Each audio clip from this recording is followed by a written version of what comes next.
Question number 5 है, व्यास 10.5 centimetre वाले एक अर्धगोलाकार कटोरे में कितने लीटर दूध आ सकता है। बच्चों यहाँ पर क्वेश्चन में हमें कटोरे का व्यास 10.5 सेंटीमीटर दिया हुआ है, तो सबसे पहले मैं उसी को यहाँ पे लिख लेता हूँ। हम लोग व्यास को लिखते हैं डी से, तो मैं यहाँ पर लिखता हूँ डी बराबर 10.5। आगे हमें कटोरे का आयतन निकालने के लिए कहा गया है और आयतन निकालने के लिए हमें आर का जरूरत पड़ता है। तो भैया हमारे पास डी है, हम इससे आर निकाल लेते हैं। आर बराबर होता है डी बटा 2। तो भैया हमारे पास यहाँ पर डी है 10.5 और बटा में हो गया 2 से 10.5 को कैंसिल करेंगे तो हमें मिलेगा 5.25। अब यहाँ पर क्वेश्चन में हमें कहा गया है कि भैया जो कटोरा है वो कैसा है, अर्धगोलाकार है। ठीक है, तो मैं यहाँ पर लिखता हूँ अर्धगोले का आयतन बराबर, अर्धगोले का आयतन बराबर कितना होगा भैया। इससे पहले हमने जितना क्वेश्चन करा है उसमें हमने गोले का आयतन निकाला है, जिसका फॉर्मूला होता है 4/3 पाई आर का क्यूब। लेकिन यहाँ पर हमें अर्धगोले का आयतन निकालना है। ठीक है, तो भैया अर्धगोले का आयतन बराबर होता है 2/3 पाई आर का क्यूब। इस फॉर्मूला को भी आपको याद रखना है। चलिए अब इसके अकॉर्डिंग वैल्यू पुट कर देते हैं। तो सबसे पहले यहाँ पर हो जाएगा 2/3 गुना में पाई का मान हो जाएगा भैया 22/7 गुना में आर का क्यूब,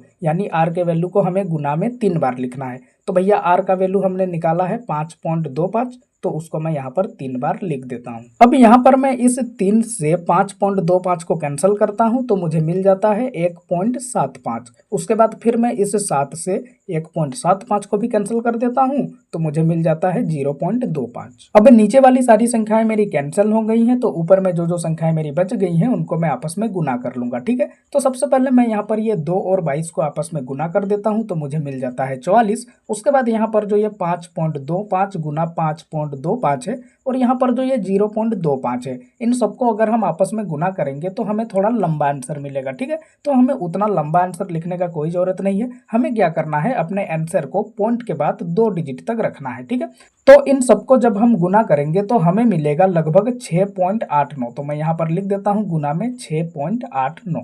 अब फाइनली इन दोनों वैल्यूज को आपस में गुना कर देंगे तो हमें मिलेगा लगभग 303। और क्वेश्चन में हमें व्यास का वैल्यू सेंटीमीटर में दिया हुआ है, इसलिए इसके आगे लिख देंगे सेंटीमीटर क्यूब। और बच्चों ये जो हमें आंसर मिला है 303 सेंटीमीटर क्यूब, ये हमारा एग्जैक्ट वैल्यू नहीं है, अप्रोक्स वैल्यू है। ठीक है, इसलिए हम यहाँ पर लिख देंगे लगभग। अब हम क्वेश्चन को ध्यान से देखते हैं तो हमें यह पता चलता है कि कटोरे का कैपेसिटी यानी आयतन जो है हमें लीटर में निकालना है, लेकिन हमें आंसर तो सेंटीमीटर क्यूब में मिला है। तो हमें क्या करना पड़ेगा, हमारे आंसर को सेंटीमीटर क्यूब से लीटर में चेंज करना पड़ेगा। तो भैया 1 सेंटीमीटर क्यूब बराबर होता है 1/1000 लीटर। तो हमारे पास यहाँ पर है 303 सेंटीमीटर क्यूब, तो उसको मैं यहाँ पे लिख देता हूँ, गुना में लिख देता हूँ 1/1000। अब यहाँ पर 303 को 1 से गुना करूंगा तो मुझे 303 ही मिलेगा और बटा में ये 1000 एज इट इज इसके नीचे लग जाएगा। अब यहाँ पर नीचे हमें 1000 में 3 जीरो नजर आ रहा है, तो अब हमें आगे क्या करना पड़ेगा, ऊपर की 3 संख्याओं को पॉइंट के बाद पहुंचाना पड़ेगा। ठीक है, तो ये हमारा हो जाएगा 0.303